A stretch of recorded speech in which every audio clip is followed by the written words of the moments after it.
Hello, everyone, and welcome to a reaction video, a new reaction video. And I'm not going to spend too much time doing much of an intro to what we're going to do. We're going to jump right into it. So we have Robert Barwick from the Australian Citizens Party and Brian Berletic from the New Atlas. Links to their details will be in the description. And today, what we're going to be reacting to is a 60 minutes video from November 14th called Prepare for Armageddon, China's Warning to the World.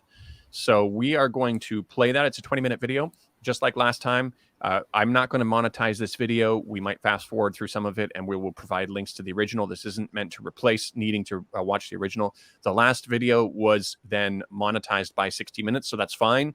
It's their content. They might do that with this video too, but this is just for educational purposes. So how about we just jump right into it, guys? You okay with that? Yep. All right. Sounds good. Okay. Here we go. We'll start out with the beginning. Of China is getting louder by the day. It doesn't like other countries, especially Australia, ganging up and meddling in its affairs. As we know, Beijing is currently doing its best to punish us economically, but in the last few days, President Xi Jinping has also ratcheted up the rhetoric by warning of the perils of a new Cold War. A loose translation is, if we don't stop poking the panda, we'll face serious consequences. What I'm going to do here is remind you guys, if you want me to stop at any point, just let me know, and then you can add whatever you'd like to that. So far, yeah, go ahead. Just to clarify for the viewer, this is Australian 60 minutes, as the previous one was, not the United States 60 minutes. I'm representing Australia on this show, just to prove to the world that not everybody in Australia thinks the way you're going to see on this episode of 60 Minutes. Right. Yeah, that's important to note. I just wanted to jump in and say he's saying especially Australia, like Australia above all other countries, is this problem that China is upset with, and that China is punishing them economically. And I don't think throughout this entire presentation of theirs they explain why China is punishing them. Usually when you get punished is because you did something. What did Australia do? They never really talk about that. Right. And what he started out with is actually, I mean, people might feel like they get their backs up a little bit. But what he said was China doesn't like Australia poking into its internal affairs is a completely reasonable concern to have. I don't think Australia likes China poking into their internal affairs either. And in fact, there's much of a witch hunt going on where you even had, who was it, Erica Betts, who was getting people in Congress to denounce the Chinese Communist Party before they gave their testimony because they were of Chinese ethnicity, even though they were born in Australia. Yeah. There's been two years of McCarthyite hysteria about China interfering in Australian affairs.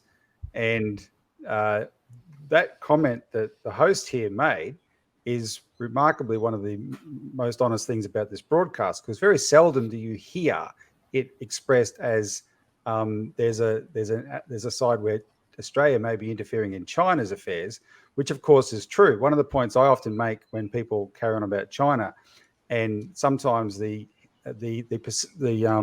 perceived heavy-handedness of China's reactions to external interference, is the Chinese government doesn't have a government department dedicated to overthrowing the Australian government or the United States government.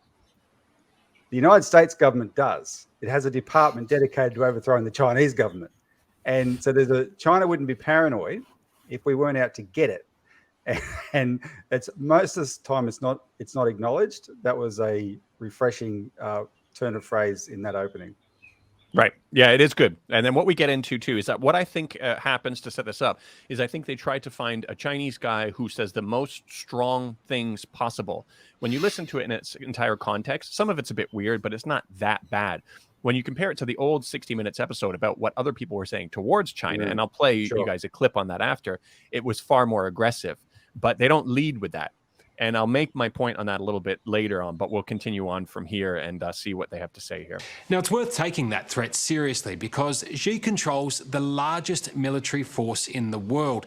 And as one of his supporters cautions tonight, the cost of conflict with China could be Armageddon.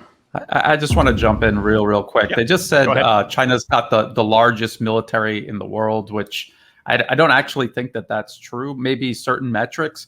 But the whole point is, what is China doing with its military? Its military is in China, defending China. What about Australia? Its military is many times smaller, but what have they done with it? They have gallivanted around the globe, side by side with the United States, carrying out some of the the worst crimes against humanity in the 21st century. Iraq, Afghanistan, Libya, Syria, and probably some that I'm forgetting. This is what Australia has done. Australian TV runs clips. When Australian TV illustrates the China military threat question, it runs clips non-stop of the Chinese military. But there's only ever one type of clip, and that's Beijing military parades. They don't have footage of Chinese soldiers all around the world killing people. They've only got them on parade, and there's a reason for that. And no one ever bothers to notice it. Because they're not around the world. That's exactly what I wanted to interject, and because I saw that tweet of yours when this came out. You said, you know why they're always on parade at home? Because they're not stationed around the world committing war crimes and all this kind of stuff. That was a brilliant tweet, and I actually retweeted that one of yours, Robbie.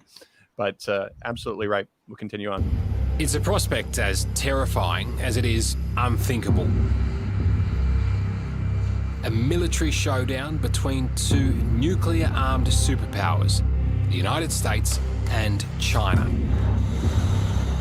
A conflict that could reshape the world order. Is Australia vulnerable at the moment? Australia is monstrously vulnerable at the moment. We have this naive faith that American military power is infinite, and it's not. Tonight, leading minds on the looming war with China. It's going to be waged on an economic front. It's going to be waged on a social affairs front. They're going to come at us all ways. How likely is it? How prepared are we? And at what cost for us and the world? Use all your imagination. Think about all the nightmares you can think of. And what will happen will be 10 times more than your worst nightmare. You are talking about the possibility of Armageddon. This, I just want to say that clip, there's other parts, I believe, of this particular episode or other ones where you see him talking in a larger context. And this guy is saying that he doesn't want it. He doesn't want war. Yeah. But if these two superpowers were to go head to head, it would be Armageddon. It would be terrible, which is accurate. But the way they cut that is really interesting, where it seems like this guy's saying, get ready for Armageddon. We're coming, you know, and I'm always very conscious about how do they cut these people, because something interesting happened after one of our last 60-minute reaction videos was I said that this was the only guy who was balanced, or there were two guys that were balanced. And one of the people who were on the show, somebody forwarded me a comment from their LinkedIn saying that they watched my reaction video and they said it was pretty good. But the one thing that I don't take into account is that there was way more nuance to the discussion. There was way more things going on, and 60 minutes cut it all out. So that guy in particular was kind of disappointed that happened. So keep that in mind when you know that they're trying to frame this in a certain way. You guys didn't. Yeah, go ahead. It is later in this episode that they do provide some of the more of the context for what Victor Gao says. And Victor Gao is a very well-known, international spokesman for China, or sort of, is presented that way. Because he expressed himself in English very, very well.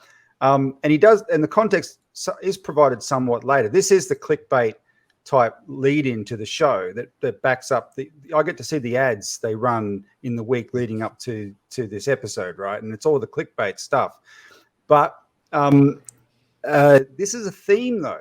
The theme is every time a Victor Gao or the Global Times or somebody points out the consequences of war, and they're pointing it out to Australia specifically. If you support a war against us, you are making yourself a target. And there's always that preface: if you support a war, if you join a war against us, you're making yourself a target. That's like saying night follows day.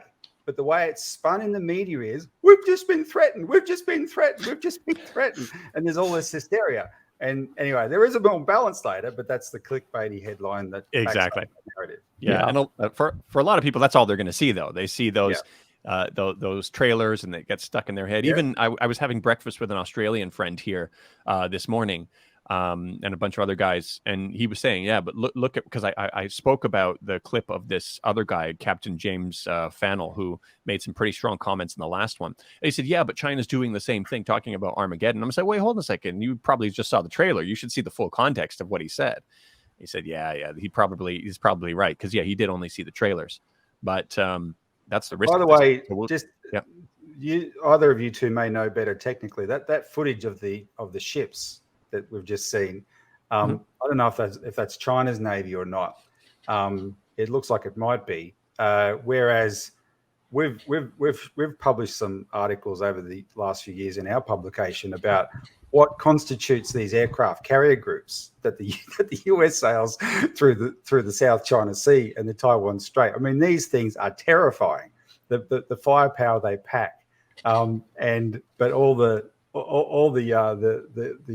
emphasis is on how scary China's side is. Right. Yeah. No, that's right. I'm not sure about the footage either, too, but I get what you're saying for sure. Yeah. All right. Let's continue on from this point. We're at 150.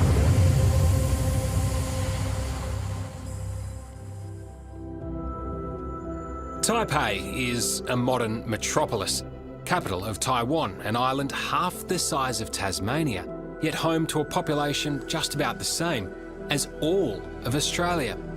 The trigger point for conflict with China, if it comes, is right here.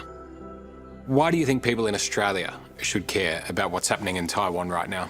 Because we are a democracy, and democracy do not survive in isolation. Because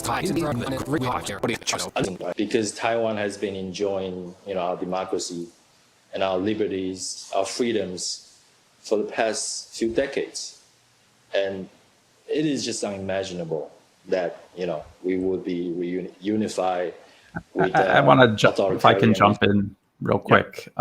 When these people say this, and then you ask them, because I talk to people like this every day on social media, I say, what freedom are you worried about losing? And they literally have no answer to that. They have no idea what it is that they want to do, that they're worried the Chinese government is going to shut down or stop in any way.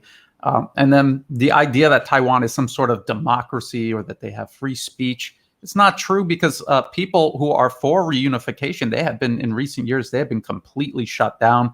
They have closed entire media organizations in Taiwan. And so this is Taiwan doing what the West does, pretending that it's a democracy when it's the exact opposite. And they're dressing up the windows with words like democracy, free speech, human rights, when none of these things exist. It's as bad in reality as they claim China is in their imagination.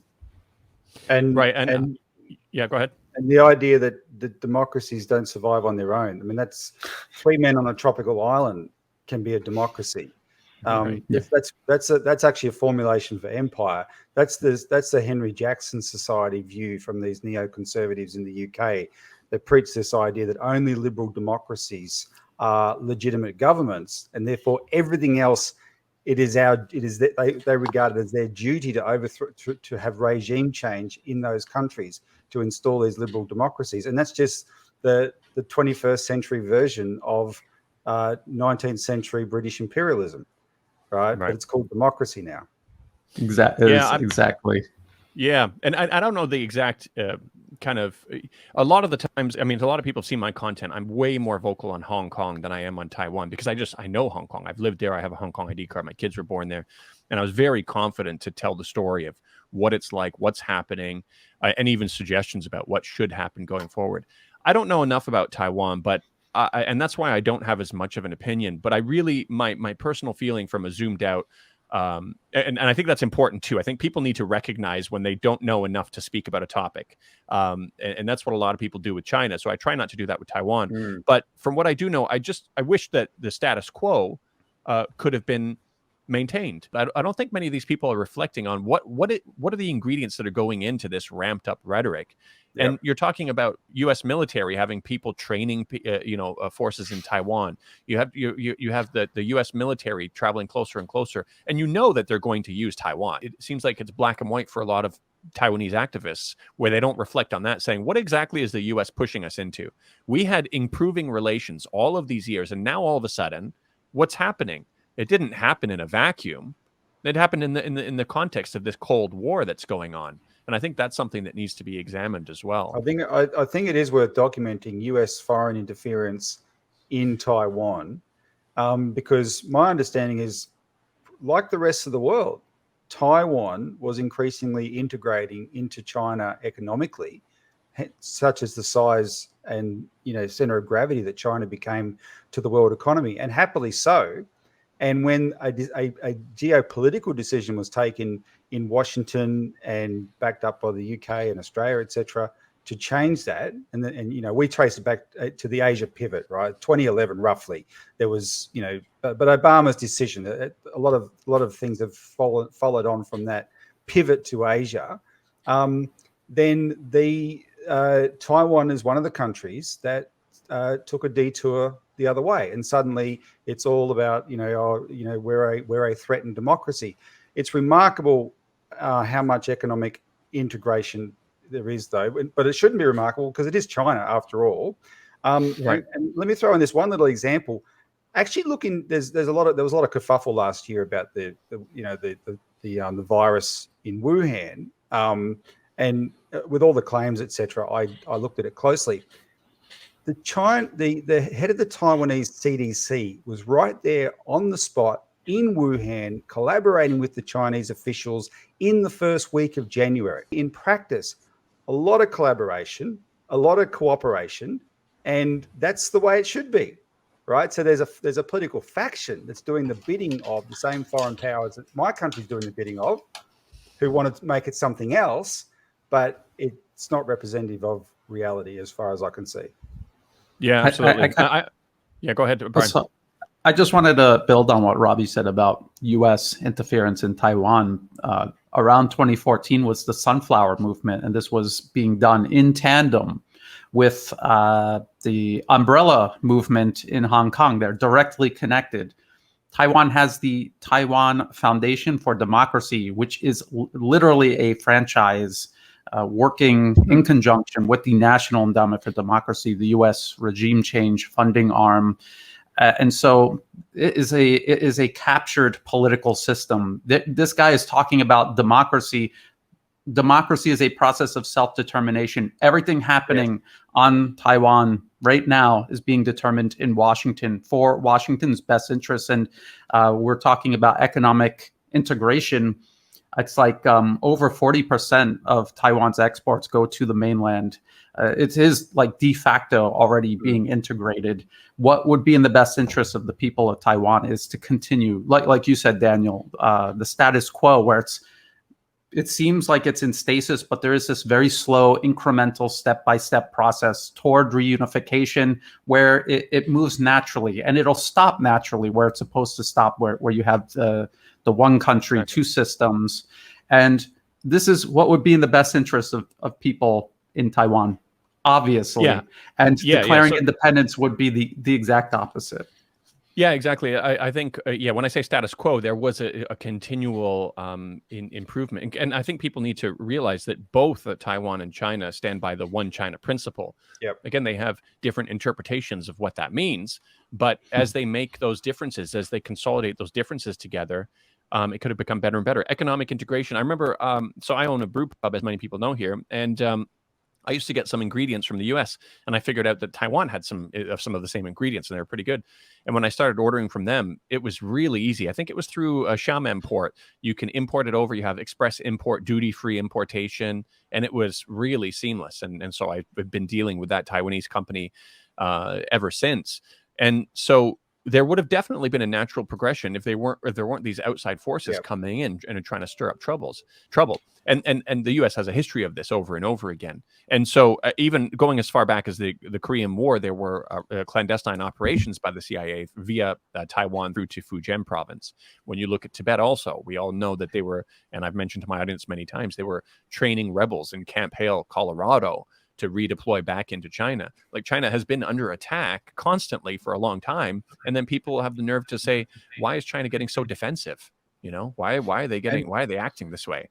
And my understanding is also there's a strong Japanese influence in Taiwan, and of course there is a Japanese right wing that is they're unreconstructed war criminals, defiant to this day, and you know that influence, if it's operating in Taiwan, which I understand it is, and it's quite strong, you know, is pernicious, right? And we wouldn't. I mean, I'm from a family. My grandfather fought the Japanese in Papua New Guinea in World War II. My mother, I mean, she grew up, you know, hating the idea of the Japanese. She just hated them. She could never reconcile ever to the idea of the Japanese. Now, that was a country we fought a war against, and that was a pretty brutal war. And China was our ally in that war.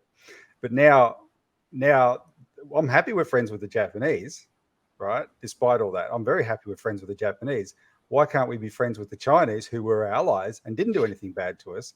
But we're getting into bed with some pretty unsavory elements in Japan, in this government, on the fringes of it, nevertheless, but they're there.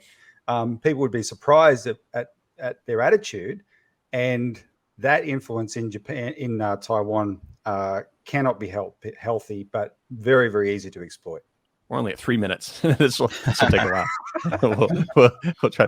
There may be some parts that I fast forward through, in case people see it fast forwarding, but we'll decide that afterwards. Not to delay you longer, but I must say, since this has gone to air, there was a big political event in Australia where our former Prime Minister came out. He addressed the National Press Club for the first time in 26 years, Paul Keating, and he caused huge waves because he took on this question of Taiwan in very frank terms and said exactly what Brian just said. Taiwan declaring independence would be a disaster, and he reiterated Australia should not. He was responding to this and the rest of the narrative, but especially this. He said Australia should not in any way consider Taiwan anything that's any of our business. But that was quite a potent reaction to this. It got a huge reaction from the political class. Right. Okay. All right. Let's continue from here. And then surrender such freedoms. So no, it's not an option. For Zhao and many other Taiwanese, the crackdown on democracy in nearby Hong Kong is a warning of what may be to come.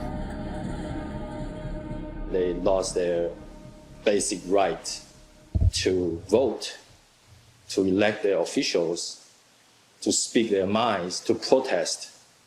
Hong Kong people just live under fear every single day. Okay, so hold on. I have to. Oh, sorry, go ahead, Daniel. Yeah, no, I mean that's where I start taking an issue. Where there was huge portions of the Hong Kong public that was happy that they finally cleaned this up. They haven't lost their voting rights. They will still have district council elections. And actually, the pro-establishment parties put forward, there was a motion in Hong Kong before to move to the next step of, towards universal suffrage, which was allowing for the public to choose their own chief executive. Granted, it had to be from pre-screened candidates, making sure that they weren't going to be working for U.S. forces or outside, or that they were loyal to China as a basic test. So that's what they had issue with, a lot of the pro-Dems, and they canceled it out. There's been a constant attempt to introduce more of these freedoms. And I mean, what this guy says is totally off base. And I don't want to expand on it too much because I've got plenty of content. A lot of my followers already know what I have to say about this. But Brian, did you want to add something? I was just going to say, this guy is talking about what actually ended in Hong Kong. It was U.S. interference. It was the undermining of democracy in Hong Kong. That's what the U.S. was doing. Joshua Wong, Nathan Law, Martin Lee, they were all in Washington multiple times in front of the U.S. government, begging for help, asking for intervention in their own internal political affairs. This is the exact opposite of democracy. This is the exact opposite of self-determination.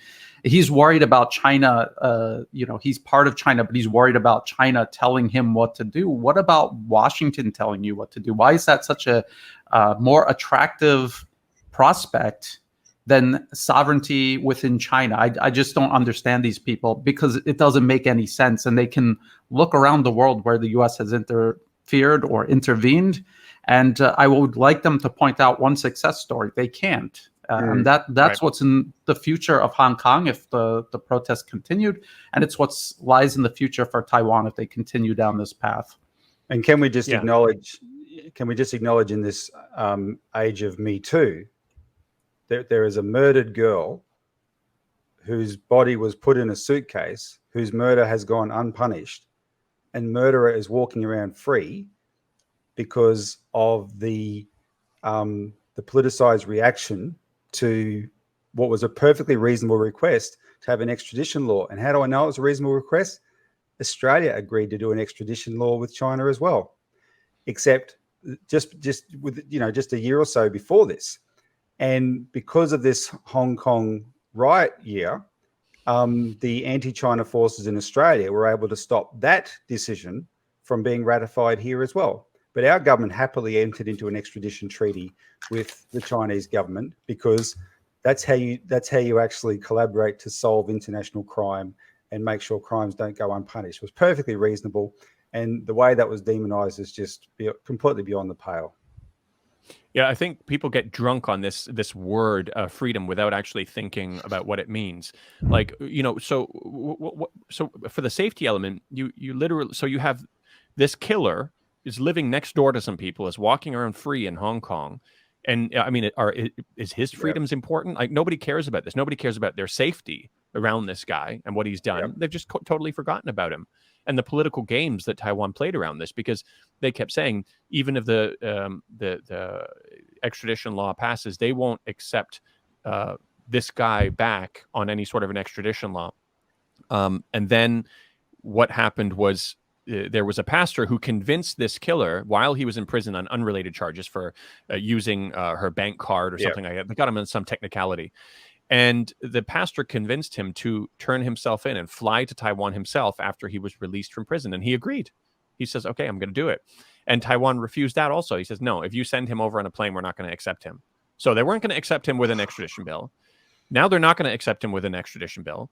And then they said the only way that they would accept him is if they send Taiwanese police officers and give them jurisdiction in Hong Kong to make the arrest in Hong Kong.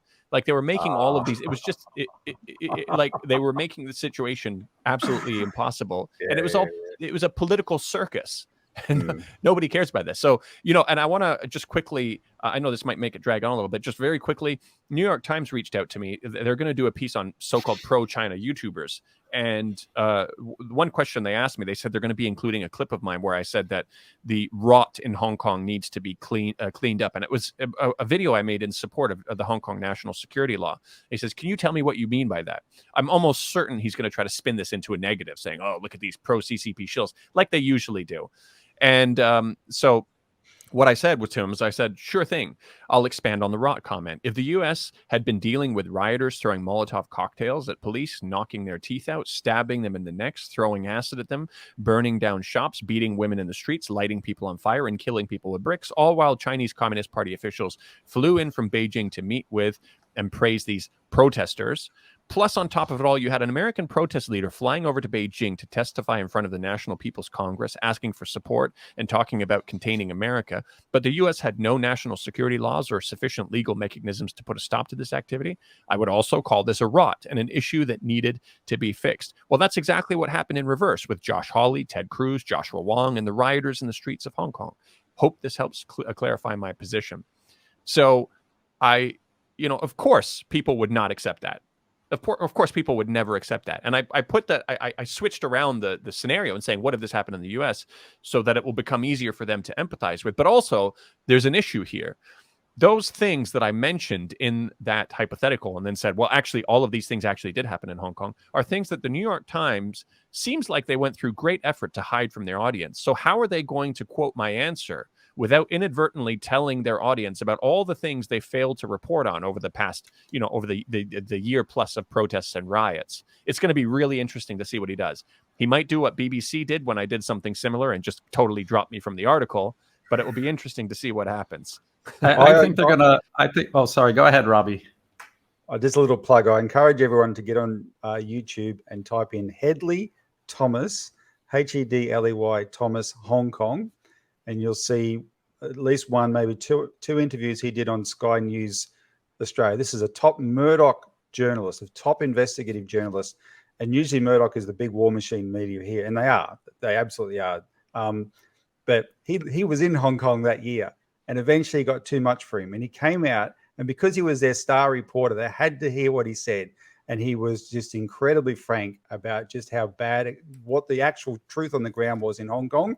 And these stunned mullets like Sherry Markson, the woman behind the whole Wuhan lab leak hysteria, she had to interview him at the time and take him seriously how bad it was. And if you don't believe our version of what happened in Hong Kong that year, because you think we're CCP shills, go watch what Hedley Thomas said of the Australian newspaper and decide for yourself. Is that the guy who was in the streets and he witnessed this actress being beaten by the mobs? And that was a Channel 7 reporter at the time. His reaction was priceless as well. But that media is less overtly political. It's not, he wasn't Murdoch. It was just really striking that a Murdoch journalist came out and was so emphatic about what the truth was in Hong Kong, and he had to be listened to by his own media machine, which had done more than the rest of them to put fuel on the fire. Sorry, I was just going to say that. Oh, that's okay. I was going to say, Daniel, your response to the New York Times, I know exactly what they'll do. If they do include it, they'll just write it off as a conspiracy theory. Even though Joshua Wong was literally in Washington, D.C. multiple times, even saying like, oh, the last time I was here was blah, blah, blah, because he goes there so often and he likes to refer to the last time he was in D.C. The New York Times, to their audience who is unaware of this or unaware of the implications, they'll just write it off as a conspiracy theory. This is what they've been doing for years and years. And this is why everyone in the West is so lost and so upset about things that aren't even happening. Yeah. In regards to the journalism also, there was actually a Canadian vlogger named Toby Gu who came over to Hong Kong from Canada, and his purpose was to capture some really cool footage of, Hong Kong police officers being brutal, just like everybody's been saying. And his first or second night there, he saw the reality. He saw these mobs beating down this man brutally just because he had a different opinion. And he was like, holy crap.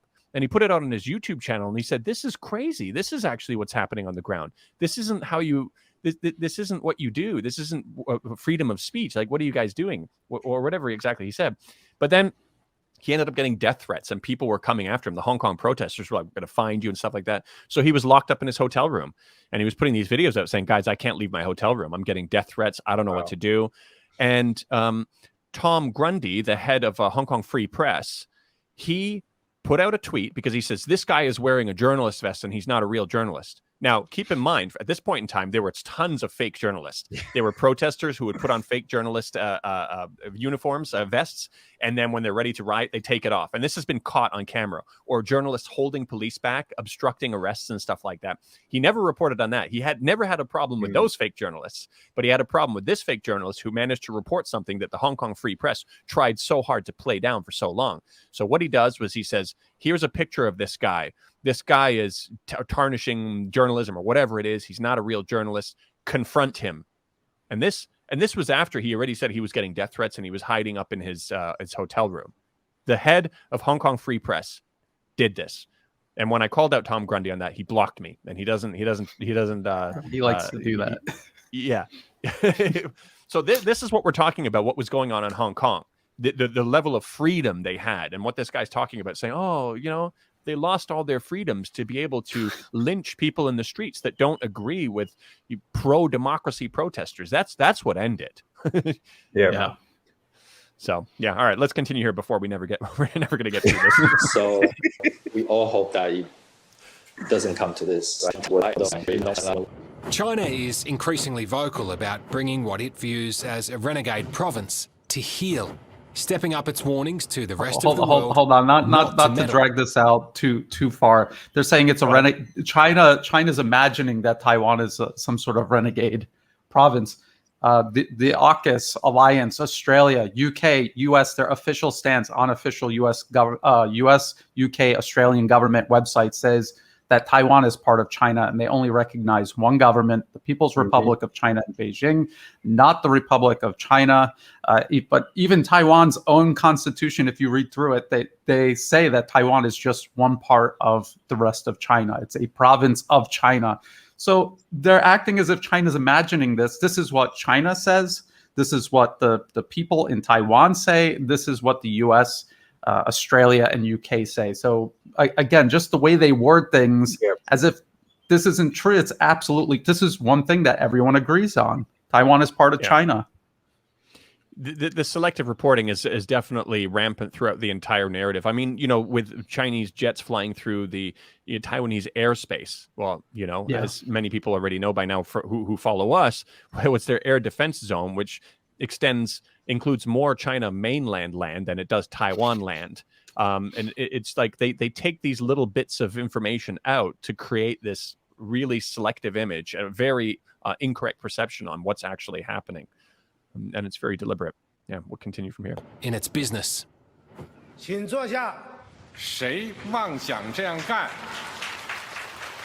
Anyone who dares try to do that will have their heads bashed bloody against the Great Wall of Steel, forged by over 1.4 billion Chinese people. So they did it again. They were called out big time. On this. And Carl, who was in our last reaction video, he said he listened to the original speech in Chinese and he was using an idiom basically saying, if you're going to come and try to do this, you're banging your head against the wall. It's like banging your head against the wall. It's the same kind of a thing as that. And they constantly twist this to make this seem way more nefarious than it really is. And they even had the Aspie guy in the last one who took it a step further. And if I remember correctly, just said, they said they're going to bash our heads with steel or something like that. I'm assuming people have heard of General George Patton, the hero of World War II. Right. She's a cuddly panda bear, and he's a hero, right? Anyway, it's bizarre. President Xi Jinping's hard line at the 100th anniversary of the Chinese Communist Party in July was followed by a record number of Chinese fighter planes breaching Taiwanese airspace, more than 150 incursions over just a 4-day period. The question is, if China does make a move on Taiwan, will the US respond? I think it's worth, I know I just mentioned that. I don't know if I've got any images here of the Taiwanese defense zone. Yep, I got it. Okay, you sharing your screen? Okay, there we go. Okay, yeah, okay, perfect. So yeah. Air defense identification zone is arbitrarily made. It exists. It can only exist in international airspace because it's supposed to be outside whatever your sovereign airspace is, because it's supposed to give you extra time to identify incoming aircraft. And something I want to point out to people, and I don't really hear many people pointing this out. The reason why is because if there's a plane coming towards your territory, you have this extra time to identify it because things in modern warfare happen quickly because of things like missiles. But if you notice, China, when they enter the air defense identification zone, even though Taiwan is not a country, it does not even have sovereign airspace. China, when they go through the air defense identification zone, they are on a flight path that makes it very clear that they are not heading toward Taiwan. It's very clear. And so this is them trying to say China's doing all of these provocations when even though China has no reason at all to even respect Taiwan's alleged sovereign airspace, they're even kind of recognizing and being very careful about their air defense identifications. When you actually see it, it is the least provocative thing that they could possibly do. Plus, they're flying in international airspace, and ADIZ means absolutely nothing under international law. Right. Yeah, absolutely. Okay. All right. We'll leave it at that and continue on the video here. The answer seems to be yes. I just want to make China understand that we are not going to step back. We are not going to change any of our views. So are you saying that the United States would come to Taiwan's defense if China attacked? Yes, we have a commitment to do that. Those who want to block China's unification with China's Taiwan will be doomed to failure. Victor Gao is an expert in Chinese affairs and an unofficial mouthpiece for the regime in Beijing.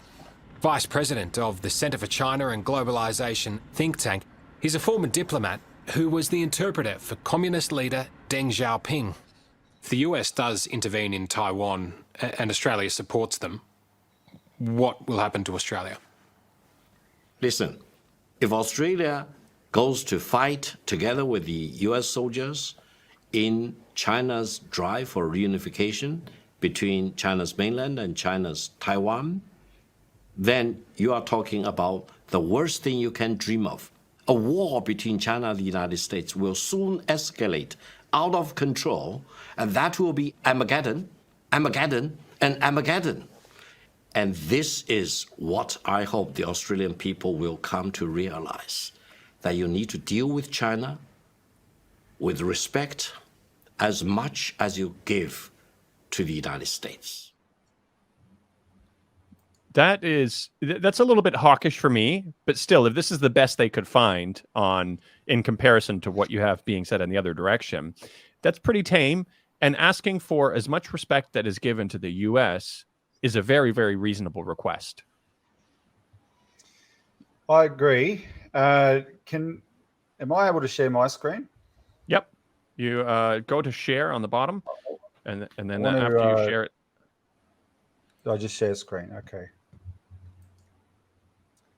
Again, I don't know how this guy was cut, but there is tension when you hear this guy talking about this and you're talking like this. What he's saying underneath it all is reasonable, but it seems tense, and I think they really wanted to try to get somebody as tense as possible. I think I see your screen coming up now. Here we go. Okay. All right. So first of all, just to give some context, Victor Gao is responding to this guy, Peter Dutton, our defence minister. This is as sinister a politician as you're ever likely to meet. And he is reveling at the moment in the rhetoric of something that people consider may be what we're calling down here a khaki election, that he's whipping up hysteria and capitalizing on it for the purposes of the upcoming federal election in a few months, right? And he's accusing the opposition of being weak on China and all this sort of thing. But what he's saying is that it is unthinkable if there is a Chinese attack on Taiwan and America goes to Taiwan's aid. He's saying it is unthinkable with what's called the ANZUS alliance, Australia, New Zealand, United States, which has been in place since World War II, or the end of World War II. He said it's unthinkable that Australia would not join the United States in defending Taiwan. That's what he's been saying, right? So it is a black and white emphatic issue. And Victor Gao is responding to that. And I'll just show you this next window to prove that his rhetoric, how false it is. This is a previous Conservative government. So we have a Liberal Party government right now. And in 2004, the government of John Howard, who followed George W. Bush into Iraq, in that year, the year after the Iraq invasion, his foreign minister, Alexander Downer, who is as blue blood a pro-United States UK Five Eyes person you'll ever meet. In fact, he brags he is, right? He's a defender of the Five Eyes Alliance, is the way he calls it.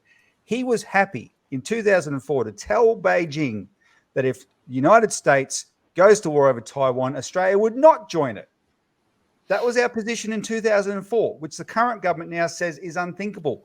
Well, the current government, this is not claiming, they're not taking that a step further and saying the government of John Howard were traitors, because John Howard is a sort of, in conservative circles, his government was sort of legendary, and that it's much revered, right? So if John Howard, as pro-US and pro-UK as he was happy to assert just the modicum of independence then, it shows you how extreme Australia's position is now.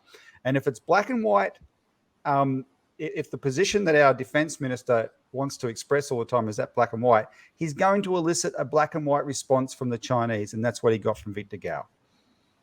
Yeah, right. And I just want to say that what you're kind of pointing out, Robbie, is something that a lot of people are not aware of, is that Australia has not had this kind of attitude towards China until very, very recently. They had a very constructive relationship with China for the longest time. But in Peter Dutton's defense, he does sometimes get Taiwan confused with Thailand. So if there is a war, he might accidentally send the troops to Thailand instead of the Strait.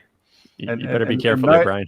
I don't want to see any observations in the comments about the that he shares our hairstyle. Yeah. But you know, the thing too that this is setting themselves up for is that you can see that the U.S. is being very provocative in the region. So if they, when and if a reaction happens, if they do manage to provoke a reaction, they're going to call that the attack. And I doubt that Australia is going to have the context to say, okay, why exactly is this happening? Why exactly is this unfolding? And whatever the catalyst was, if it is really related to U.S. provocations, if they're willing to send, military people to Taiwan to train the locals and stuff like that, that's already taking it pretty far. If it ends up going even further than that, I don't think there's going to be any reflection from the people of Australia, or at least in the media. I don't want to group you all together. You know what I mean? Where they take a step back and say, okay, let's see, how did we get ourselves into this issue? Why did this all start? Well, the day war is declared, I do predict there will be a shock, and people will say, how did we get here? And that's why I say to them now, that's why we've got to have this argument now, because it's paved. The road there will be paved with all these lies that you're believing at the moment. But the former Prime Minister I mentioned earlier, Paul Keating, if there is a war on Taiwan, people of his generation, which is not that long ago, 20 years ago, understand the only thing that will provoke a war over Taiwan is overreach on our side, right? The Chinese want to reintegrate peacefully eventually. That's their position. But if we provoke either Taiwan to declare independence or something similar, we will be provoking a war. And the ball's entirely in our court. They knew that. Our current government is, I see them as hijacked by a gang of thugs, completely subservient to the United States and United Kingdom in this matter. And it's very, very dangerous. Yeah, I think, definitely what's happening now is not organic. The fact that relations have broken down, that is definitely not happening on its own. And when you look at, and this is why one of the reasons China's so careful with Western social media here. I mean, you look at, I don't know if you guys have seen the documentary, The Social Dilemma, where they talk about, there's a lot of these ex-employees of these social media platforms talking about how easy it is to manipulate people. They almost literally have dials which they can twist to change the behavior of entire societies. And so how that plays out in the U.S. is mostly from a capitalism driven motives, profit driven motives to get people, the highest likelihood to click through to ads and buy whatever products they're selling to them. But then when you look at foreign policy and you look at these companies, how they're in bed with the national security agencies and the CIA, and Amazon Web Services are literally hosting CIA servers and stuff like that. And you see this integration when all of a sudden the US government wants to lean on these companies to twist those dials on the content going out to Taiwan or going out to these different places. I think people underestimate how easy it is to manipulate people. It's really, really easy. I mean, you think of, I've been reading a lot of books on psychology and stuff like that. You think about the fact that even a placebo, a medicine, something that's not even a real medicine, you can trick your body into physical changes. You can provoke a physical reaction or heal your body based on trickery alone. And so imagine how much easier it is to just manipulate somebody's mind, especially when they're glued to these screens and they're getting all their information through these social media platforms. What's happening in Taiwan is absolutely not organic. As you saw, and as we know, the relations were getting better and better and better. And all of a sudden, as this Cold War ramps up, it's all starting to fall apart. Can I say, though, one other comment? From where I sit, the Biden administration or at certain times appears to be inching away from the brink. He's reiterated a couple of times the one China policy and has been happy to. The discussion with Xi, his last week was in many respects quite positive. At least he's inching away in relation to Australia. We're stuck out in a limb. We went out there with the worst of the Trump administration, and we're still out there. And our great protector, the United States is like, we look behind us and it started moving slightly in the other direction. And the other people have picked up on that as well. So finally, we didn't just have former Prime Minister come out and make some comments. The sitting opposition leader and his foreign spokesman also made some comments this week, finally attacking our government, the Morrison-Dutton government, on the Taiwan issue, right? And the reason they did it, they're gutless wonders, this opposition, but they saw this daylight starting to appear between our position and the US position, and the extremism of our position, and they criticized that. And it's better than nothing, frankly, right? Finally. And this is the position Australia's put itself in. And I asked an American friend who's quite an expert in these matters. I'm thinking, well, okay, if Biden's sending signals to the Taiwanese, chill, doesn't mean his whole administration will be, by the way, and that's a big problem. You can have the president say certain things and other parts of the administration undermine it. But if he's sending those signals, I said to him, Australia alone wouldn't be enough to provoke the Taiwanese into doing something stupid, would we? Right? Because that would be terrible if that was the case. And he didn't think that would be, but nevertheless, it's just we have stuck to this extreme position that even the US is not quite on board on the same page with us anymore. Yeah, I get. Sorry, go ahead, Brian. You go first. I just want, real quick, I just want to say, when the United States is pretending that they're walking back, oftentimes it's because they are going to provoke something and they want to make it look like it. They were suing for peace, and because Beijing is an evil empire, they wanted war. They've done the same thing with Iran. They've come through this cycle where there was this window of opportunity to trigger a conflict, and they pretended to walk back while really pushing toward that trigger. And thankfully have never pulled it. But I see the same process going on versus China. I was going to say that. I was going to say that with with the Democrats compared to or actually just anybody compared to Trump, they're a little bit better at playing the game and extending an olive branch and then cutting your arm off when you reach for it. And I think for example, Putin sees through this too. And when they were talking about him and they were trying to get him against China, and like we've learned better than that. How many promises you've made that you broke in terms of not expanding NATO east of Poland, or all this kind of stuff. We're even looking at Iran, the JCPOA deal, and then just all of a sudden walking away from it whenever you want. Like, this is not a government you can trust. But the Democrats, I think, or again, anyone other than Trump, is better at playing the game. Trump just kind of shows all of his cards. And this is why when he was constantly talking about we're in Syria for the oil, we're staying for the oil, we're keeping the oil, and even the Fox News host said we're keeping the oil. He says, well, yeah, maybe we should, he's just more honest about it. And Assad came out after that and he said, Trump is our favorite president ever. What more could we wish for than a transparent foe, that says exactly what he wants? He's here for the oil. Okay. So I don't buy it also. I hope to be proven wrong, and I hope that it was genuine, but we live in hope. There's good reason to remain skeptical. All right, let's continue the video from here.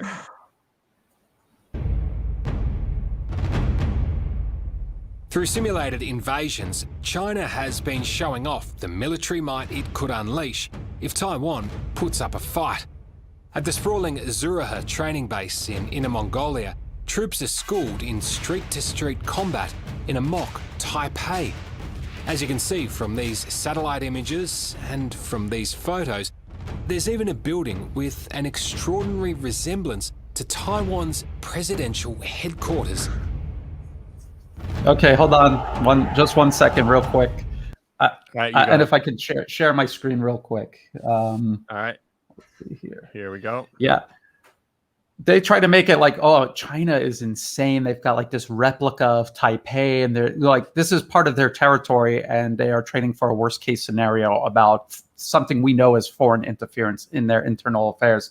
This is the United States building mock cities, not mock cities in the US that they're training in case there's a worst case scenario, mock cities of places around the world where they invade, occupy, and brutally suppress any sort of resistance to their foreign policy being imposed on people inside their own country. So I just want to let people know that the US does this also, but just in such a much worse way than what they're trying to make China look out. Like Taipei, Taiwan, this is part of China.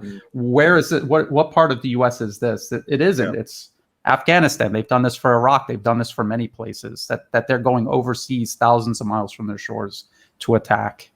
I want to know how we know that's not a film set. Yeah. Well, there's that too. Yeah, with all these different satellite images, and later on people end up debunking it. It's really difficult to know what to trust. Also, even if that is legitimate, but even taking it as a legitimate story, that's definitely interesting context to add in. All right, let's continue the video from here. Designed to send a message. We are armed, we are ready, and we can make a move whenever we want. Let the Chinese people do their mission. Let China's mainland unite with Taiwan, and that will make the Chinese, the Americans, the Australians, and mankind as a whole happier and safer. You said Australia should show China more respect, but it sounds to me like you want Australia to kneel down before China and fear them. Absolutely not. I think China probably at the heart is a country of pandas. Do you really want to fear panda? Do you think I have to say, he's saying, oh, you want Australia to kneel. China isn't telling Australia to do anything at all except mind its own business. It's the United States that's dictating Australia's foreign policy and visibly changing what Australia is doing on the global stage. The submarine deal, for example, troop deployments. These are all things the U.S. is making Australia do. China's just saying, don't do something. Don't interfere in our internal political affairs. Taiwan is not even remotely close to Australia. How is this any of your business? That's it. So how is that telling Australia to get on its knees? It's telling Australia to walk away, mind its own business. And get up off of its knees. It's already on its knees. Yes. So you can only kneel once. You've only got so many knees. I have to illustrate this. Let me just share my screen again, please. All right. I've got we produced a video recently. You got to. I don't see it here yet. Hang on. Here we go. Press the share. Yeah. Chrome tab. Here we go. We'll do this one. So right. Now I'm going to have it on. I'll keep it on mute. I'll just play this though, just so you can see, and I'll describe it as we go. All right. So we're pointing out that all the markets that we have lost because of so-called standing up to China that we claim credit for in the last 12 months. This is us. If you can see my mouse there, this is us a year before, and the next year our market's completely gone. These are our major allies, Canada and the United States, who had no market for coal in China relatively, and the United States. They've now got our markets, and in our mind, it was US we were allying with in so-called standing up to China. And I go through a series of these. The heading of the video here is with friends like these, allies profit from Australia's war drive. And the economist who produced these graphs pointed out that in all these different categories, which you'll see in a second, I'll just jump through: copper, similarly, beef, barley. It's repeated across the board. All these major items that we have lost, the US and Canada especially, but especially the United States, picked up all our markets. And we're convincing ourselves that we're defending the US alliance by doing what we're doing. And they've just happily gone on and continued doing business with China.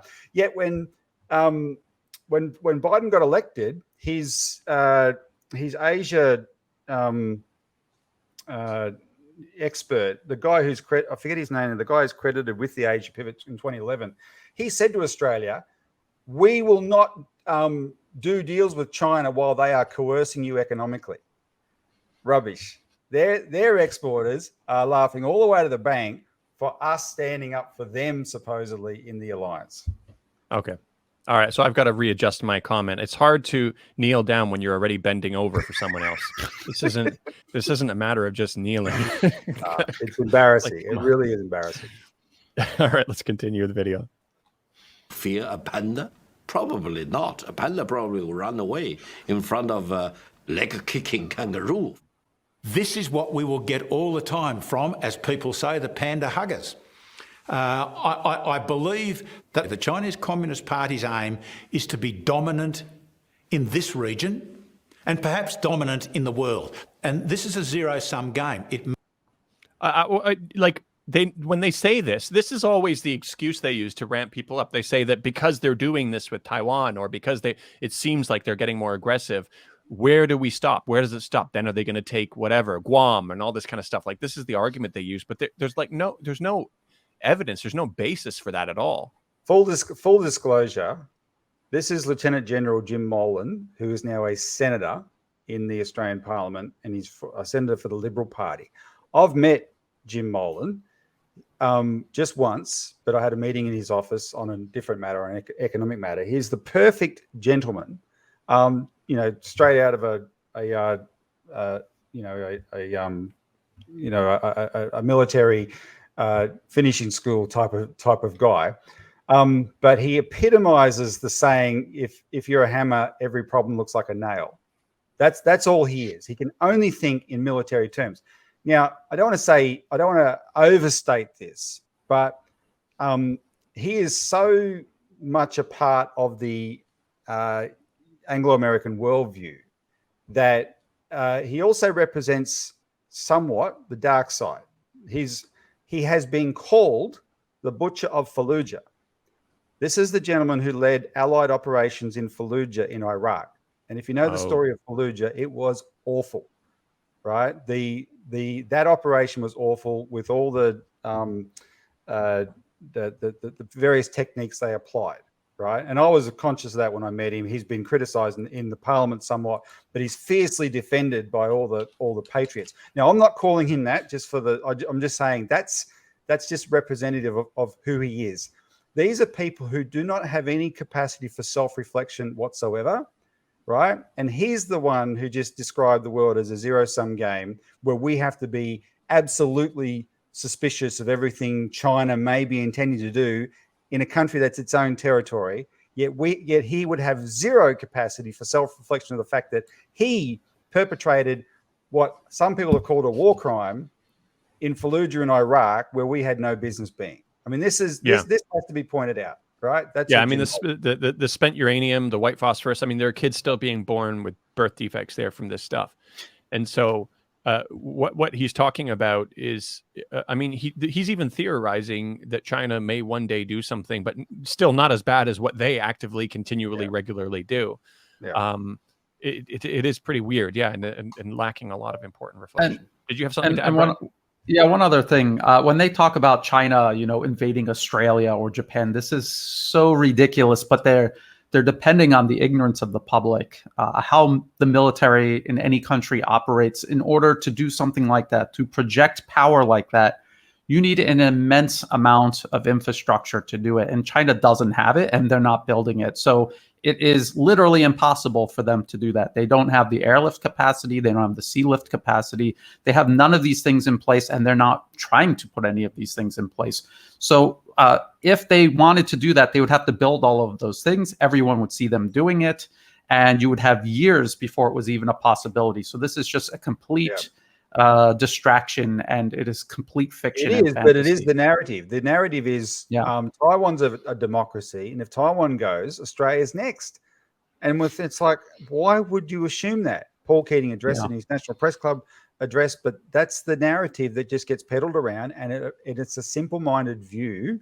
But unfortunately, in the first casualty of war is the truth, and the lead up to an intention to war, the simple-minded view is what wins out.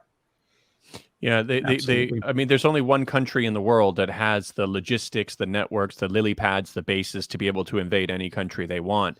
And that country, we don't need to say that they have this capability and end the conversation there. We can say they have this capability and they regularly use it. And nobody's like reflecting on this or talking about this. But yeah, that's an important point. Continue from here. Oh, whoops, one sec. And Pacific in order to be dominant in this region. Simple as that. Few have a handle on the strategic. I think we missed the first part of that, but he's saying China thinks that they need to remove the U.S.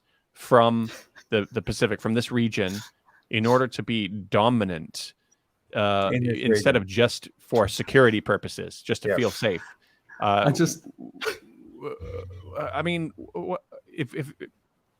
I just don't even know what to say there. Like, when he's unrolling the map, is he going to discover how many thousands of miles away the U.S. is actually located from the region that they're supposed to be dominating? I wish I had the clip. I tweeted about this a month or so ago. This same Jim Molan, I had to tweet because he made the point, because he does think in terms of tactics and strategy, etc. And he pointed out how it's not a given that America would be successful in a war. That's his main theme, Jim Molan's theme, right? We shouldn't. He wants us to boost our military spending to the moon, but he says it's not a given because China has an advantage. And his explanation of China's advantage, again, there's no capacity for self-reflection here. He said China's advantage is because it's only got its military in this region. America's is spread out all around the world. And I'm saying, yeah, there's a reason for that, Jim. China's not planning on invading anybody. But don't follow to its logical conclusion, right? Let's still call China this grave threat, even though by your own definition of the battlefield advantage, China clearly doesn't have the intention you claim it does. And if you notice to the right of the screen, are these books that are propped up on this table. One is Vietnam. The other one I'm going to assume is Iraq. So these are all countries devastated by Western military aggression, completely unjustified, built on mountains of lies. This is in reality what the U.S. has demonstrably done on the world stage for decades. And here he is unrolling maps to explain this hypothetical threat that China poses based on the flimsiest premise. Yeah. And when they're talking about that is a big irony there, talking about, they might want to dominate, places like we have. Please see to my, left side what I mean. I'm talking about these places. But this idea, what is China doing to dominate the world? I mean, some people point to this BRI thing, investing and stuff like that, supposed debt trap diplomacy, which has been, discussed and debunked by a lot of people. But that's what the domination is. And when you talk about, if you were to compare this, like, for example, with Latin America or South America, U.S. domination of these regions is far more brutal and far more dirty. And yet still, even then, if the Chinese military was off the coast of the Atlantic or in the Caribbean, they wouldn't be saying that we think we need to remove the Chinese military off of our coast here so that we can be dominant in this region. Now, they would completely underplay what that means, what dominance means in the context of America. And they would just simply say, well, how about because we don't feel safe with Chinese warships off of our coast? I mean, when people are speaking like this, like I said, it goes back to there's no reflection. Like, they're not hearing themselves speak. They should think in their heads, what if the situation was in reverse? And then they would quickly see how absurd this narrative is. But yeah, they carry the white. They carry the white man's burden, Daniel. It's hard for them to see it in those terms, in equitable terms. Yeah, I mean, that's what part of it, isn't it? But perils of the Taiwan issue, quite like Australia's former Major General Jim Molan. A lot of experts are looking in the crystal ball at the moment, trying to figure out if and when there would be war over Taiwan. When do you think this is likely to all play out? Fundamentally, given the power that they have now in their military, they could act any time from now on. And that's what frightens me more than anything.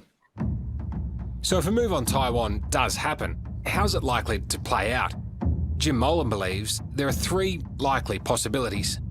The first scenario is what I call the incremental model. China places a blockade around Taiwan, a no-sail, no-fly blockade, says to Taiwan, OK, well, you can happily go bankrupt Taiwan, and let's see what the Americans do. Now, the Chinese can back off if the Americans come through with overwhelming force, which I don't believe they can. But until then, China may be able to achieve its aim without fighting. Taiwan's... yeah, go ahead. I was just going to say, Taiwan, the largest export market for Taiwan, its economy depends on mainland China. So China doesn't need to put a blockade around Taiwan to cripple it economically. All it has to do is just stop trading. How is the military going to come through? The U.S. military going to come through? Are they going to put guns to China's head and say, you need to trade with Taiwan after they declared independence? So no, this first scenario is the least ridiculous, and it's already off the chart ridiculous. Right. Yeah.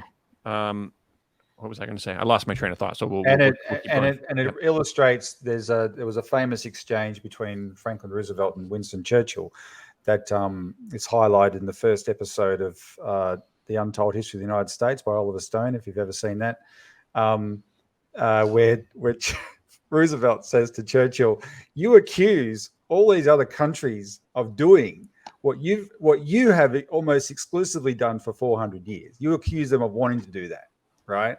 Because which country puts up no-fly zones and starves countries into submission? China's never done that. There's a blockade on Cuba.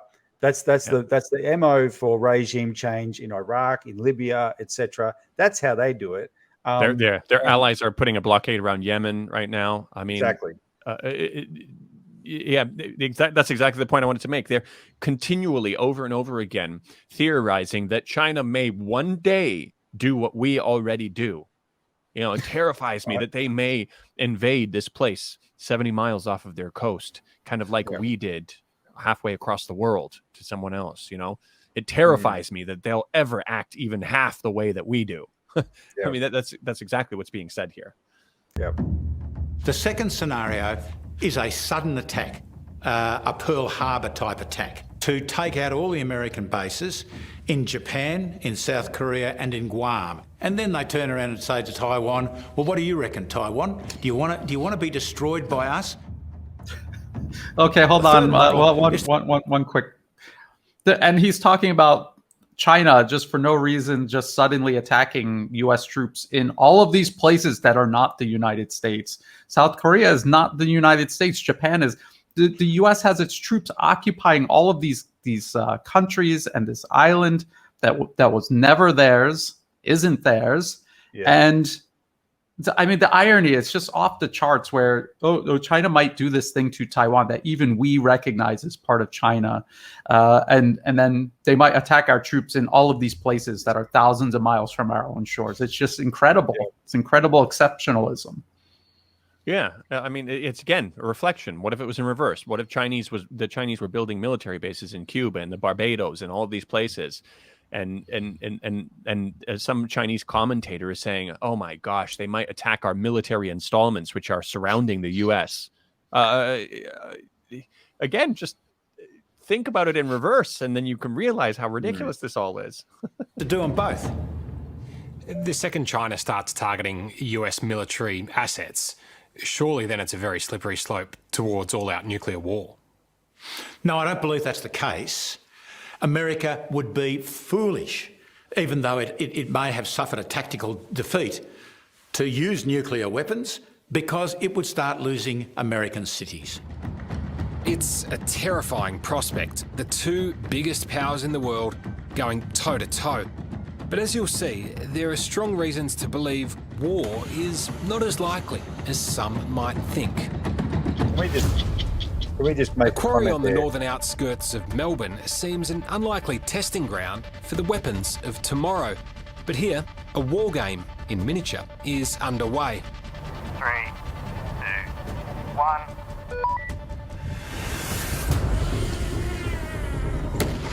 Defentex is a Victorian company developing autonomous drones for the battlefield. It's headed up by Travis Reddy, who believes these diminutive weapons could be a critical part of Australia's arsenal. It's cheap, it's expendable, and can group together in a mass or a swarm so that we can have this big impact in the battlefield. How much are your developments made for the sole purpose of helping a country with a small defence force like Australia take on a big force like China? That's ultimately the reason that we exist. Each tiny flying machine... I want to talk about this a little bit. First of all, what kind of journalism is it to ask an arms manufacturer, do you really need to be making weapons? Of course he's going to say yes, and he's going to make all these reasons as to why you should buy his product. It's so ridiculous. Number two, they're talking about, like, these are basically off-the-shelf drone components that anyone can build, and that if this was on the battlefield in some kind of hypothetical war between Australia and China could make millions upon millions more. So this whole thing is again, fantasy world. I think that the conflict of interest you're talking about is getting really, really bad internationally, and I want to highlight something. in regards to that. This was pointed out by Alan McLeod, where he says the Washington Post literally let the director of a military drone company write this and didn't even disclose his massive conflict of interest. So the article is about to avoid a wider war, Iran must be deterred with limited U.S. military strikes. And the guy who's writing it is from BAE Systems. What does BAE Systems sell? The very thing that he's saying that they should probably start using to bomb another country just to, for deterrence purposes. It's got nothing to do with the fact that that's what we sell. And please don't mention in the article this conflict of interest. And they didn't. I mean, this should be illegal. This should be illegal. And be clear on the formulation of Jim Molan that introduced what we just saw, because it was completely dishonest. Jim Molan, as I said earlier, is the politician who is the most vocal, saying Australia must massively increase military spending, right? And of course, that's just a blank check for the military-industrial complex. And when he was asked about the nuclear implications of a war, he downplayed them, whereas much more realistic commentators all warn of the danger. For 10 years, our organisation has been quoting experts, even former prime ministers. I got to know the late former Prime Minister Malcolm Fraser, who in 2013, he was very frank, saying if we go into a war with China, it will become a nuclear war. We're risking nuclear war. Victor Gau's saying it for a reason. It is a serious, serious problem. But there's been a tradition going back to the Rand Corporation in America in the 60s, etc.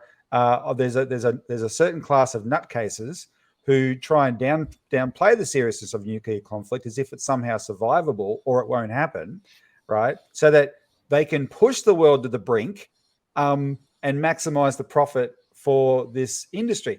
And the one the one area of Australia's economy that's deliberately grown in recent years, because most of it's frankly been tanking, is the defence industry. Because it's the one thing the government doesn't feel it has to justify spending money in and investing in. And we've massively increased our defence spending, including in Australian industry. We're very high up on the list of countries that import weapons. Now we want to export weapons, etc. We're just joining the party here. Right, we're attending all the Middle Eastern arms affairs, and we're trying to get in on the junket of selling to all those Gulf kingdoms like everyone else does. Right, but that industry only flourishes under the conditions of a threat, right, that justifies all that investment, all that spending. And of course, what they don't want to acknowledge, but more realistic people do, is that the threat they create is one step away from a real disaster that makes all that, moot, really, right? So who cares what your profits are if we all go down in flames? Victor Gau's contrast to Jim Molan, I think, is what people should take away from this. He wasn't threatening Australia, but his warning of Armageddon is a much more realistic assessment than what Jim Molan's putting up, just because his view is just to serve this interest of this industry. Yeah, I think Victor Gau, when he was talking about it, and I mentioned earlier, it made me kind of uncomfortable the way he was talking. I think that's important. People recognize if you've got defense contractors that, like you said, want to take you all the way up to the red line, as close as the red line as possible, so that they can make a lot of money off of this defense spending, but try their best to not cross that line. And if we do, oops, sorry, at least our bank accounts are full. I mean, that's something that's really dangerous. And it's interesting to see this guy making these drones, profiting from this too. That like literally anybody. I mean, there's so many people benefiting from them. You can literally get a guy who takes a consumer drone and attaches some firecrackers to it, and he's probably charging a ton of money for this garbage, just because there's such a hysteria around this topic. It's unbelievable. Carry a powerful payload. It could be a smoke round, an anti-tank round, an anti-personnel round, a radio retransmission system. But their real strength comes when they swarm in huge numbers. If you end up getting hundreds or thousands of these drones working together at one time, what can they actually achieve? Yeah, they can have a devastating effect. It's early days yet, but increasingly cheap autonomous drones are being viewed as a key to modern warfare, particularly. I bet you that's not cheap. I bet you, based on the materials that went into that, I don't know how they're going to quantify that. I bet you he picked up a $50 drone or whatever it is, and he's charging like $10,000 a piece or something like that, minimum. That's probably an underestimation. For nations like Australia. We're a very small country. We have a very small defence force. So we have to maximise the impact that every individual soldier can have. So this could be a big tactical advantage for the little guy. 100%. And I want to thank that fellow down under. Thank you Can very I much, interrupt? pal. Appreciate Can I it, interrupt? Mr. Prime Minister. I got. There's a famous. Sorry. Go ahead. No. Yeah, I had to say, in response to the previous comment there, tactical advantage for the little guy. There's a very famous Australian movie. It wouldn't be known around the world, but every Australian knows it, called The Castle. And the recurring punchline is, "Tell him he's dreaming." Australians would recognise that. Tell him he's dreaming. We're kidding ourselves. We beat our chest. We're just kidding ourselves.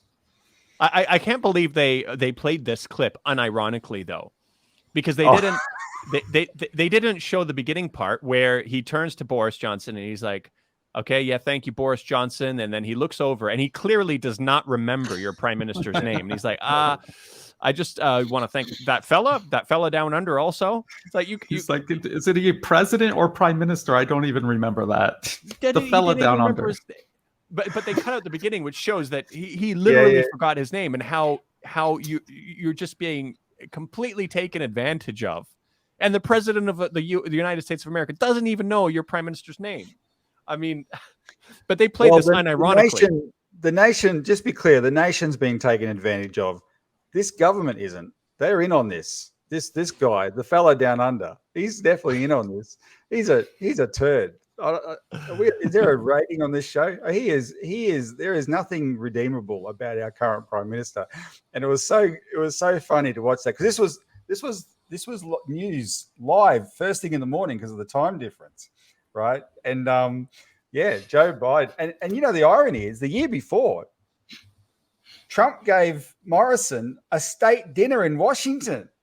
He's never been so lauded in his whole life. He thought he'd made it in Washington. He was at the pinnacle. He and people like the Queen get a state dinner. Trump rolled out the red carpet for this guy for a state dinner, and then less than a year later, the next president calls him the fella down under. Yeah, exactly. Say, oh man, yeah, it's gonna just keep going downhill. Yeah, exactly. That's what's going to happen. Is the U.S. will have no problem leaving Australia holding the bag, and this is what they're doing to Australia. Imagine what they're going to do to Taiwan. I mean, it will be 100 times worse. There will be nothing left. There will be absolutely nothing left. You know, one of the things that Taiwan has on its side, which will keep America maybe a little bit more interested than if they didn't, is their chip manufacturing. Apparently, a lot of U.S. military equipment relies on chips that are fabricated by these Taiwanese companies. And this is why this is a really strategic interest for the U.S. also. And perhaps I remember speaking to one of my Australian friends here who's worked with governments before also. And he was saying that this is one of the fears, is that if China was to take Taiwan, or they became together, that they could potentially get information about U.S. military equipment and what kinds of chips it relies on from this takeover. And he says that he would even go as far as saying that what would happen probably if the U.S. were to do something, what they would do is they would probably come over and just actually bomb Taiwan's chip factories. Now, I don't know, that seems a little bit extreme, but he just wanted to emphasize that there's a great importance to the U.S. in terms of those chips that are manufactured in Taiwan for that. They're moving TSMC as much as possible, not just TSMC manufacturing to Arizona, but as many peripheral companies as they can to Arizona. What they're doing is they're emptying out Taiwan of anything valuable, and they're just going to use it as a battering ram against China. They're doing this right now, like they're setting it up in Arizona right now. And you have to think, who in their right mind would move something like that to the United States unless someone said, like in 5 years, you're not going to be, if you stay in Taiwan, then you're not going to be doing business. So there's definitely something going on. No one moves factories to the US for any reason. It makes no sense at all unless you were forced to do it for some reason. And people in Taiwan better wake up, because the US is moving everything valuable out before they just drive it into a wall or off a cliff. It's crazy. Ordinary Taiwanese people are going to be left worse than that as well, in terms of just left holding the bag as well.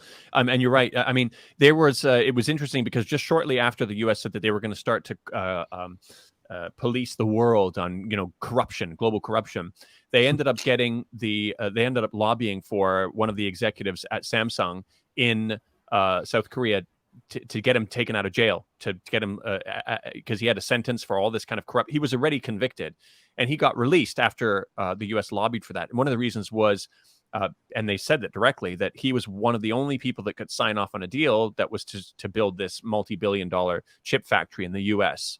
They're definitely trying to move stuff over there. They started getting really aggressive too, where they demanded that these chip companies in Taiwan and South Korea handed over all of their customer data, all of their information and data. They got pushback from South Korea. I don't know where it ended up, but you're absolutely right. There's something going on here. And these people must know that, people in Korea and people in Taiwan should be very aware that this is what is happening. They're taking away these jobs from them. They're taking away these opportunities from them. And I don't think it's going to end well for them when the U.S. really shows its true colors and says, all right, thanks for all of this information. Because a lot of this stuff they can't manufacture in the U.S. Like, these companies are really, really good at what they do. And they definitely want to bring this on shore. And then Taiwan will have absolutely nothing to offer the U.S. after that. But and that's the way it goes. Before we continue, I will have to give my apologies and move on. Just a final parting comment is for the international audience. Let me assure you, there is a growing backlash in Australia. While it's small, it's getting louder, and we're part of it. But even what I referenced before, the former Prime Minister, he emphasized that he hadn't gone to the National Press Club for 26 years. And he said, I'm only here because this is so serious. And he gave a perspective that was once common in Australia, when we had, frankly, more self-respect and a greater sense of, it wasn't perfect, let me assure you. We've always been, somewhat quite subservient in many respects to the US and UK. But it was, by comparison to today, frankly, we were titans of independence. And so he reflected that. And so we see some signs of progress, right? And therefore parting comment, he singled out for criticism, not the Murdoch media, that I referenced before, but the media that owns 60 Minutes, right? Because they used to be the contrast to Murdoch once upon a time in this country until the last few years. They were the counterbalance. They were the more thoughtful media. They were the media that went into more in depth into issues and drew that out, etc. And he singled them out. He just ignored Murdoch because they're just a caricature, tabloid trash media. He ignored them and singled out this media to blame because of this kind of analysis that they've done, right? So, and then in the wake of that, the sitting politicians from his party who have been gutless up until now have actually been saying more, right? Which is good, very good to see. But organisations like us have had to fight very hard to be very vocal and take this on. So I appreciate the opportunity again, Daniel, to appear in this discussion. I hope you've heard my views now. Finish the show. It doesn't get any better, but it's not all doom and gloom in my view now. That's good to hear. That's definitely good to hear. All right. Well, thanks for joining us, and I will leave the details for your organization in the description, as I mentioned before, and Brian and I will continue on from here. All right. See you, Daniel. See you. All right. See you next time. See you. Okay. All right. So we will continue on from here, where Joe Biden was struggling to remember the Prime Minister's name here. Thank you very much, pal. Appreciate it, Mr. Prime Minister. Right now, of course, Australia's focus is on the much bigger military hardware that'll result from the AUKUS Pact. It'll be a couple of decades yet before the cementing of the relationship with our two most trusted allies results in shiny new nuclear submarines. Former Major General Jim Molan fears that's far too late. It's excellent to have something out there in the future, 10, 20 years away. The question I've got is, what are we going to do for the next war? And the next war is not going to be 10 or 20 years away. It's going to be in the next 3 to 10 years. My estimate is in a serious fight, the Australian Defence Force only has enough missiles for days. This is not going to be resolved in days. And of course, we're not big enough. We should expand the Defence Force significantly. It's a pretty bleak picture you paint. It sounds like we're stuffed. I don't think being stuffed is a strategic word that I've used very often, but it's not bad. We should fund defence now based on our assessment of the national security strategy, which is based on the war that we want to win. In short, you think Australia needs to prepare for war tomorrow? Absolutely. One thing is clear, while Australia's new subs will be nuclear powered, they won't be carrying nuclear warheads. But veteran Communist Party loyalist Victor Gao says Australia has already crossed the nuclear line. I would say the AUKUS deal in itself, by enabling Australia to build nuclear submarines, will have one big consequence for Australia. That is, Australia will no longer enjoy the benefit and the very rare privilege of not being targeted with nuclear weapons going forward. I think you're comparing oranges and apples there. Australia is doing a deal for nuclear-powered subs. They're not getting nuclear weapons. Why should Australia then be a target of nuclear weapons? Listen to me. The tubes in a submarine can be armed with both nuclear warheads and conventional warheads. Now, in the heat of a battle or in the heat of a war, do you think Australia will allow inspection as to what kind of warhead you put into that big tube? I can bet you. I'm not sure if you know the answer to this, and we should have checked that beforehand. But can a regular diesel sub carry nuclear weapons also? I think it could, because I mean, you have cruise missiles that could be outfitted with nuclear warheads. I mean, you have planes can carry conventional or nuclear weapons. I mean, it's a platform. So I really don't know. I think the real thing is, if Australia is getting into nuclear anything, the possibility of them using that, like the dual use technology that they're always talking about with Iran, doesn't that also apply to Australia? If we're going to put all this pressure and have all this suspicion surrounding Iran, why wouldn't we also do the same for Australia, a country that has carried out military aggression all over the globe, unlike Iran? It's just more hypocrisy. Right. Yeah. So that's a good point, because I wanted to scrutinize what he said in terms of, well, does it really make a difference if it's a nuclear powered or diesel powered? They could still fit it with nuclear missiles. But what you're saying is an important point, that's not how they measure the standard when they're talking about other places. I got an email from someone in Australia who I can't find it now, who was talking about why it doesn't make sense also, because the infrastructure needed to support and maintain nuclear subs, Australia just doesn't have. And the level of integration that would need to happen between US specialists and Australia in order to accomplish it, it was just really messy. He had point by point. It was a while ago, but I can't seem to find it right now. But anyways, yeah, I think that's besides the point here. Let's continue from here. In the heat of battle, no one will pause. And the safe approach is to target Australia as a nuclear-armed country. Senior figures in China have... I don't target Australia as a nuclear-powered country. I understand what he's saying, but I think it's treat Australia as a nuclear-powered country. Like this guy, like I said, I think they try to find the most hawkish-sounding guy possible, and there are parts that I take issue with, but even then, it pales in comparison to what happens in the opposite direction in the previous episode, and I'll play a clip for that a little bit later on. Said that because Australia has entered into the AUKUS agreement, that it is now a target for nuclear weapons. Do you think that's just bluff and bluster? I would call that bluff and bluster in that category specifically. From overseeing the most powerful naval fleet on Earth, how we doing? Good to see you. Richard Spencer prefers a quieter life these days. As former Secretary of the US Navy under Donald Trump, he watched China's military power and belligerence grow. But he's cautiously optimistic that tensions won't spill into all-out war.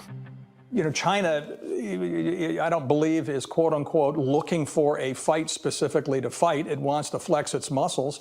But look what happened in the Cold War with Russia. I mean, we managed many hot friction points, and it never went to a kinetic state. What do you mean by kinetic?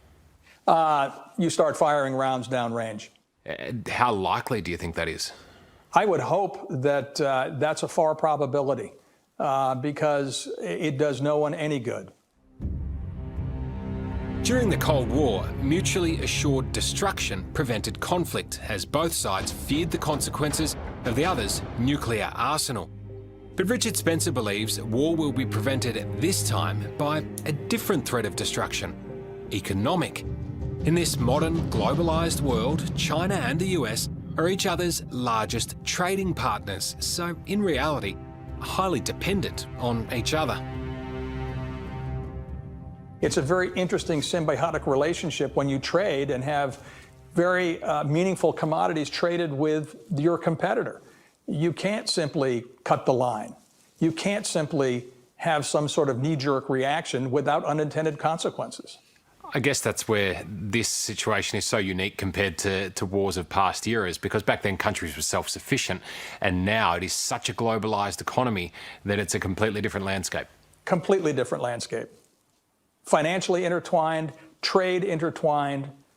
That matrix that you described right there, the complexity of it, I would say is the safety gate for, you know, all-out war. Australia's so if I could relationship just with China is jump in real quick. Actually, this guy's making a lot of sense and a lot of good points. The problem is cutting off economic dependence on China is something the U.S. is in the middle of doing. They imagine this, what they want to be a limited conventional conflict with China ending, with both countries suffering economically. But as I always point out with that 2016 Rand Corporation document, War with China, they know that China will be hit harder than the U.S. And on the the other side of that conflict, the U.S. is already, you could see them trying to make the case to do manufacturing in the United States. They were not hit during World War II in U.S. territory. They imagine the same thing happening again this time around. And we have to remember, this is for all the marbles. This is the center of global power shifting from west to east irreversibly. It'll be a century of power being in the east at least. And so this is something we haven't seen before. They're willing to take risks that they normally wouldn't in terms of going toe-to-toe with a peer competitor. Right. Yeah. Well, so except for, just to clarify on one point, you were saying not hit with the exception of Hawaii, but that's like way out. And I don't think they didn't reach statehood yet. And I remember the conversations around how they were going to position the attack, because it was this place that was in limbo. Which is an interesting story. I think that is in what's that book called? I'm gonna have to put it in the description. I'll look it up while we're continuing to play this. Just as intertwined, and given that the former head of the US Navy believes it might not be in our best interests to defend Taiwan militarily, even if we were morally opposed to any Chinese aggression. Is there an argument to say that perhaps it's not worth it for Australia and the United States to get involved in that? I'm simply a citizen, but I would have to ask the question of my, government leadership. Can we think long and hard about this? So yeah, this guy seems like pretty reasonable and everything like that. Just the book I was trying to think of was China Mirage, if I remember correctly, when they were talking about how to position the attack on Japan, or it could have been how to hide an empire. But whatever, it's an interesting story. So yeah, so far this guy seems the most balanced. Let's continue listening to what he has to say. Knowing the scenarios, they're quite difficult. It would be a question that has to be asked. Is it kind of a case of you don't want to get involved in a war that you know you're probably not going to win? It's a very problematic situation in that regard. You have to think about what the results are at what cost. But Jim Molan believes inaction could be even costlier for Australia. Suppose we said, OK, Taiwan, well, you're on your own up there, and the Chinese snapped it up, and the Chinese started looking around the rest of the world, and they might snap up other liberal democracies like Australia. And we might then turn to America and say, America, well, could you give us a bit of a hand here? And the Americans might say what we said to Taiwan. Where do you draw the line? How do you make that jump? It's complete fantasy. It's a weird thing to do. Like, I mean, this goes to show the level of how hard they're trying to fearmonger here, going from Taiwan to Australia. Like, if there's any equivalence in what's, the situation. There's absolutely no equivalence. Even the Australian government on its official website, they say Australia's joint communique with the People's Republic of China recognized the government of the People's Republic of China as China's sole legal government and acknowledged the position of the PRC that Taiwan was a province of the PRC. It couldn't be any clearer than that. That's not ambiguous at all. Taiwan is part of China. This is a matter of internal affairs for China. And to go from, they're going to take care of this internal matter to they're going to invade and occupy Australia. It's completely ridiculous. There's no equivalence at all. It's fantasy. It's warmongering. Yep, absolutely. This situation that's developing now is an existential threat to Australia as a liberal democracy.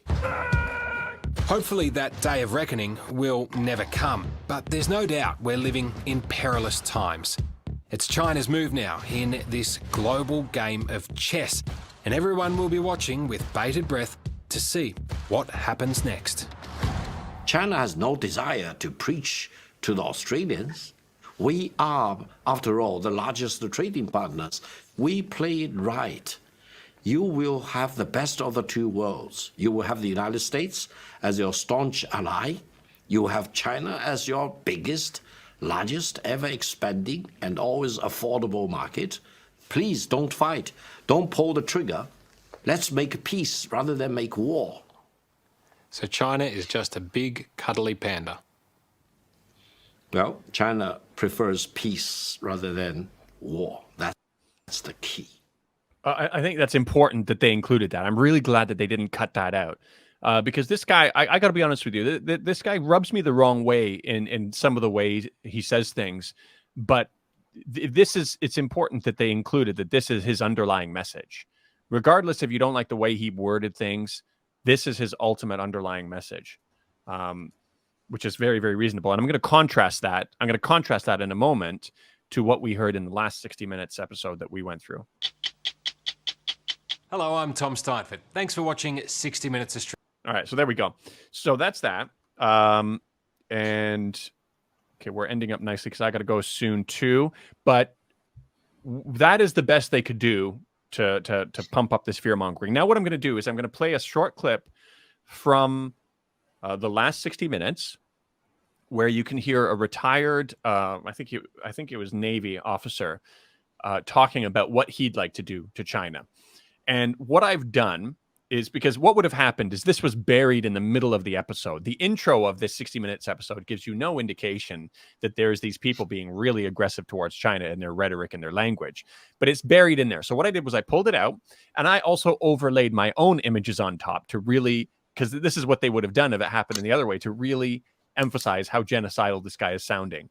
So I'm going to play that video now. Navy, the large, we have to be able to sink the PLA Navy, the largest Navy in the world today. We have to put it under the water, down to Davy Jones's locker.